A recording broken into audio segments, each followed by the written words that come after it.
gotta yell timber when this thing goes down, right?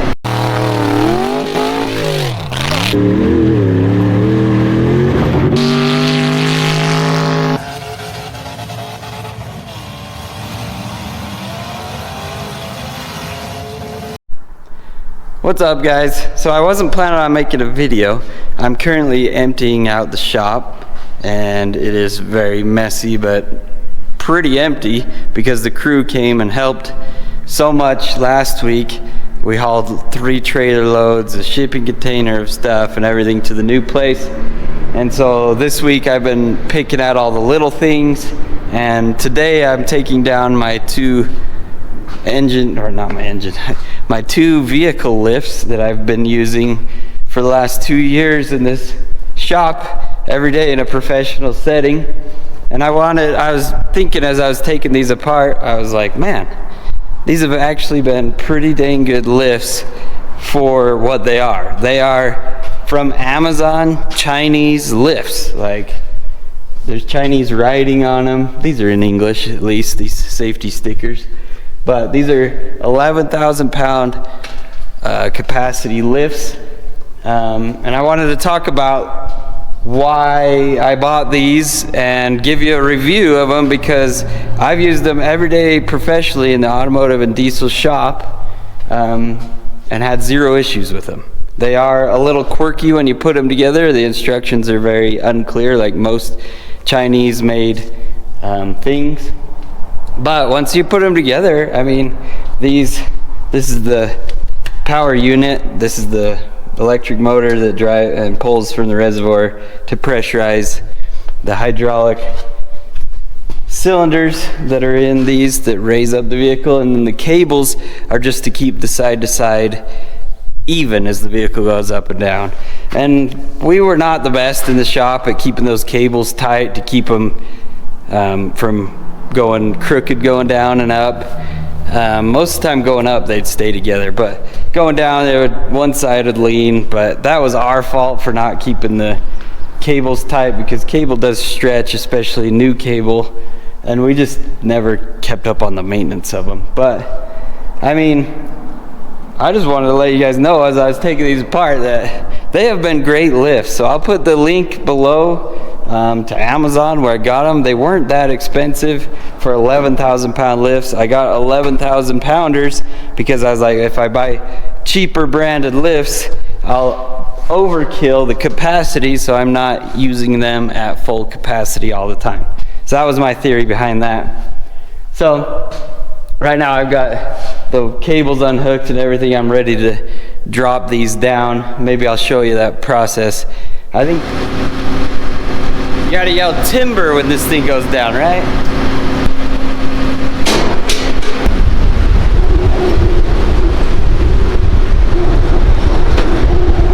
I think putting them up, I paid my cousin to put them up because I was so busy working that I didn't even have time, and honestly I was intimidated to put these up. So I think taking them down is easier than putting them up, because while they're bolted in the ground, I can lean a ladder against it and get up there and bolt things together. You don't have to measure and all that stuff like when you're first putting it up. So I got the easy job taking it apart, but I will have to put it up in our new place over there shortly. But I think after taking it apart, I'm like, okay, I get this. And it's nice when you take it apart, you don't take it completely apart like it comes when it's new. So a lot of steps are saved and you know where things go beforehand. But I'll put the link below. These have been great lifts, used every single day with diesels. You know, I'm in a farming community with heavy duty flatbeds on their diesel pickups, so it's been great. You know, the only thing that you can really tell where it's a cheaper lift is these feet.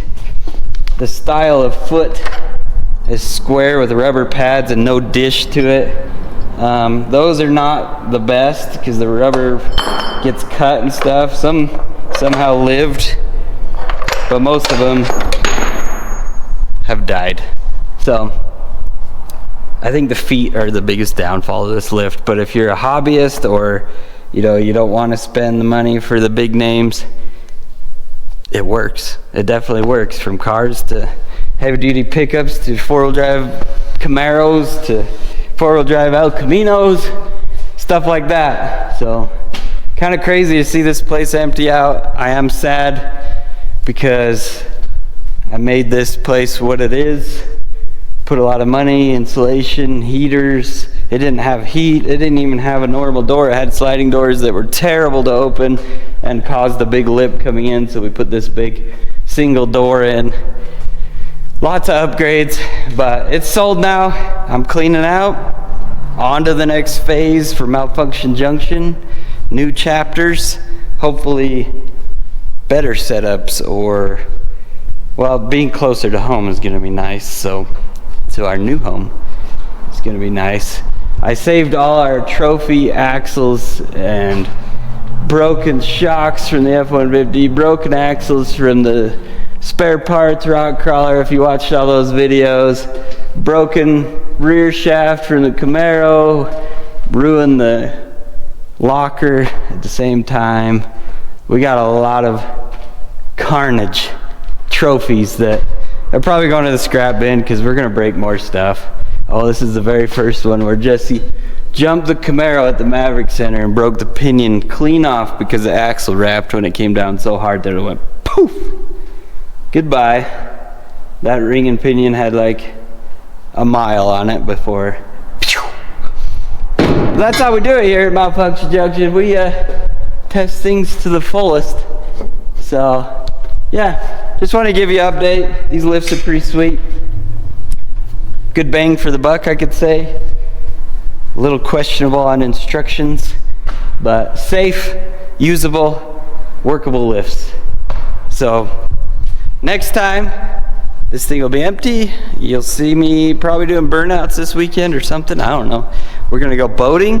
Family member gave us a boat, and Maverick wants to go boating for his birthday. So we'll show you that possibly. I don't know. Lots of things going on. Just got to get this place emptied and cleaned because it is dirty. Very dirty.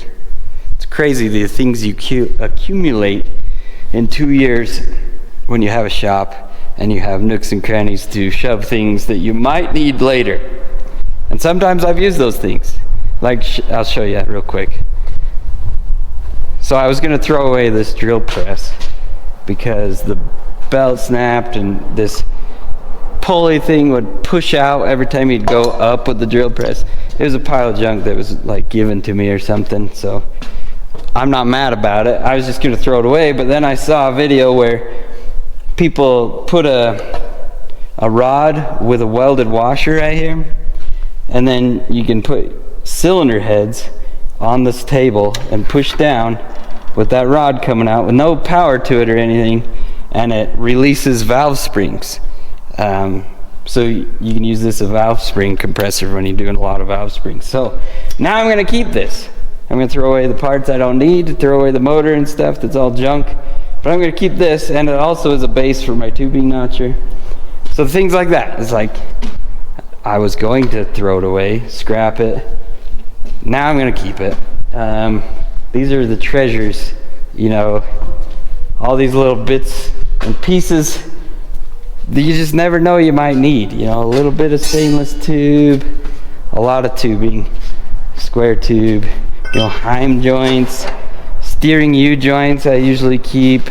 I think it's the derby driver in me that keeps me all this just junk, so you can just save money, build whatever with what you have. It's really saved me a lot in the long run. Like, this adapter got destroyed on the Camaro, but that could be a spare tire holder, you know, because it's already got the bolt pattern. Stuff like that. So it's like I could throw all this away and then start over, probably accumulate that much or more in the next 2 years, but I'm going to keep what I think I'll need. I really want to build a bathroom sink. I saw an idea where somebody took a transmission case and made it a bathroom sink standing up. So that's why I'm saving that. This is an all aluminum Prius motor that was bad, and it's really shiny, so it's tempting to keep it, make a, you know, coffee table out of it or something. It's ridiculous, the stuff you hang on to. But that's not what this video is about. This video is about these lifts that actually served me well, so I want to pass the word along to save someone out there $1. And I'll put the link below so you can go to Amazon and order them up. Amazon free shipping. When I ordered these, it probably, well, if you have like a business Prime, you need to have business Prime. If you have a business, you have a YouTube channel, that's a business. Apply for business Prime so you can get free shipping where it comes on a freight truck for these lifts for free. I mean, that sold me. And I got Amazon points through my credit card when I ordered them, so they've served me well. So anybody looking for a lift, hop on Amazon, order them up. They'll be at your doorstep in a couple weeks. The hardest part's putting them up, but once they're up, you can build all sorts of cool stuff. Till next time, see you around.